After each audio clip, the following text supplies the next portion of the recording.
What's up, guys? It's Coach Grant with First Down Training, and today we're going to be breaking down a wide receiver football IQ quiz for you guys. So if you're not familiar with our quiz format, what we're going to do is show a pre-snap look from a wide receiver perspective, ask you how you would run a specific route versus that look, and then we're going to break down the incorrect and correct ways to handle that situation. So I hope this video helps you guys out. Hope it teaches you a few new things. But also, fellas, if you're a wide receiver and you would like a more so advanced workout schedule to follow this offseason, check out that very first link in the description below for our 4-week wide receiver on-field workout schedule. If you feel you have a good handle on route running, this is the next step up to make your routes elite. So we give you 4 weeks of daily workouts with sets, reps, with all the on-field drills you should do as a receiver. So check out that link below if you're interested, fellas. Let's get started. So now, first example here. So this pre-snap look, we got head up, kind of catch technique coverage, press coverage. How would you guys run a one-step slant versus this coverage? So you guys can go ahead and pause the video, think about what you would do, and then we'll play it again. So go ahead and pause the video. How would you run a one-step slant versus this look?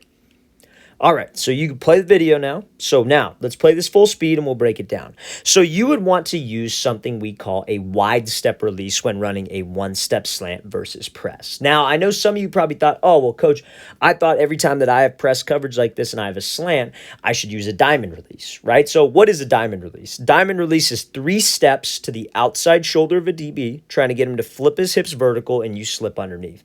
But the key term there, the key phrase that I just said is that it's 3 steps, right? So when you go here, you would take off the ball and you would go right, step with your right foot, left, right. Now, is that a one-step slant? No, that is more like a 3-step slant. So if you had to run a 3-step slant versus this like inside shade, head up press coverage look, that is what you would do. But since it's a 1-step slant, you want to use something we call a wide step. So that's what this wide receiver does here. That's what Gallup does. A wide step is where you take your back foot, you step wide outside this DB's frame, trying to make him think it's just a quick speed release fade. We're trying to get him to jump off that platform so I could slip underneath. This is really your only option when you have to run a 1-step slant, or maybe in some cases a split release. But this wide step really has to sell vertical. You have to make the DB think that we are going to the outside on this. Now, how can you do that? You need to obviously have some speed. You need to obviously have some explosion to this step. So what he does here is he uses something we call a kick step. So a kick step is one of those heavily scrutinized. I'm sure a lot of you have a receiver coach on your team, your high school, that says that kick step is useless. It's a false step. It's wasted motion. But here's the thing. You need some kind of explosion off the line to force this DB to react. A disciplined DB is not going to react if you come out flat-footed and just step wide. You need some explosion. You need to be able to burst to the outside. And that kick step does that. That step loads your hips up. I don't know. It's a weird way. It's a weird thing to think about, but I don't know how to really explain it all much better than that. You load your hips up so you can throw out wide, and you could actually step outside of his frame. You could actually bring your hip into it. You could commit your hips, commit your shoulders. Everything looks like a fade, and that's what makes that DB move. So we have to use that kick step, especially when we do that wide step. Don't try to do that flat-footed, fellas, because you will not get any power. So 1-step slant versus head-up press, wide step release, make the DB thing vertical, and win on the slant. So now, next example we're going to be looking at here, this is going to be a little bit different. I'm going to show you guys the route full speed. He's going to be running a 10-yard out on the goal line, and you guys are going to tell me what you think he did wrong, or you're going to think about what he did wrong. So I'm going to play it full speed. So he comes out here. Now, what do you guys think on that? I'm going to play it one more time. What do you guys think he did wrong on this play? Because the DB was obviously able to make a play and almost got an interception. So think about it. So you guys go ahead, pause the video, think about what that wide receiver did wrong. Okay, so now you guys go ahead and play the video. And one of the things that obviously we need to understand is how to attack leverage, right? And how to not attack leverage sometimes. Because if this DB's outside shade and we have to run an out route, you guys should already know this because it's something that we go over all the time, is that you want to attack his inside shoulder, right? You want to threaten him to the inside because that's the only way he's going to move. He's outside shade for a reason. He's trying to prevent the out, the corner, the comeback, the fade. So if you just try to attack him and square him up, he's just going to weave to the outside and you're going to end up running right into him. But this is why Mooney doesn't do that. He does threaten the inside shoulder. He comes at him and he tries to use the rocker step, right? But when he uses this rocker step, if you guys said that his feet were too wide, that would be 100% correct. Because he did do the right thing. He did threaten the inside shoulder. You see guys like Justin Jefferson do this all the time, Cooper Kupp. They will run at the guy and they will threaten this inside shoulder with the post, especially on the goal line, right, or in the red zone, because you don't really have that threat of running a fade where you could just take off and go at the inside shoulder super hard. But you still have to threaten the inside shoulder so your quarterback has space to the outside. If we just try to run to the outside, we get forced to the sideline. You guys should all know that because you're familiar with this. So we have to make sure that we are threatening the inside shoulder. But when his feet get too wide, he goes good first step. Second step is outside his frame. You cannot drive off of any type of cut when your foot is outside of your frame. When your foot's outside your frame, you cannot push off of here. Anytime that you get explosion on a route, fellas, and you get out of a break with speed, it's driving off of your cut leg. But when your foot's outside your frame, you can't really drive because your leg's extended, your knees caved inward. So watch where his next step is, because in theory, he's throwing a cut with his right foot.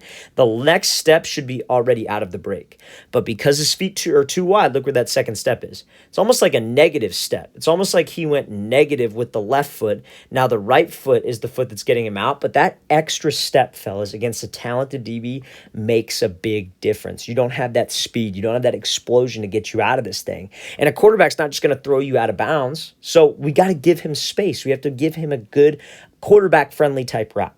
So when you step too wide, if that's what you guys said, you lose explosion, you give the DB time to recover, and he can make this play. Yes, the ball was late, but we got no room anyways because we didn't have any explosion and let this DB recover. Let's play this thing again full speed. So if that's what you guys said, he was too wide with that move, that is correct. If you said, oh, he needs to attack inside shoulder longer, he did do that. He did attack the inside shoulder. We just need better mechanics. It's a good combination of both. You have to be able to combine both. Good route running mechanics and knowing when to use certain things. Okay, so now, this example, you kind of see this DB's foot right here, but I'm going to go ahead and show you guys this pre-snap look. So we have inside shade coverage. He's about 2 to 3 yards off, and he is running a 10-yard dig. So a 10-yard dig versus inside shade press, maybe about a yard, maybe 2 off. So you guys go ahead and pause the video, think about how you would run this route, and then we'll break it down. So you guys go ahead and pause the video. All right, let's break this thing down. So when he's inside shade, let's play this full speed. This wide receiver does a great job of taking what the DB gives him and making a move at the top. So if you guys said that you want to attack his leverage and take the outside release, work to stack, or maybe work to throw by underneath, you would be 100% correct. Now, if you guys said, oh, you want to square him up, give him a fake outside, take the inside release, then go, that would be incorrect. Because remember, just like the outside shade coverage we talked about in the last example, why would a DB you think be inside shade? To try to take away the inside. He wants to take away the slant, the dig, the post, force everything to the sideline if you have to. Do not give up the inside. So if I'm running a route that is to the inside, I know I'm probably not going to get the inside release. Like let's say, for example, maybe you attack the DB and then he starts to backpedal and you have and you could take it, just take it, obviously, because inside release is more ideal. But if we don't have it and he's keeping that leverage, he's staying disciplined, sealing off the inside, take what he gives you.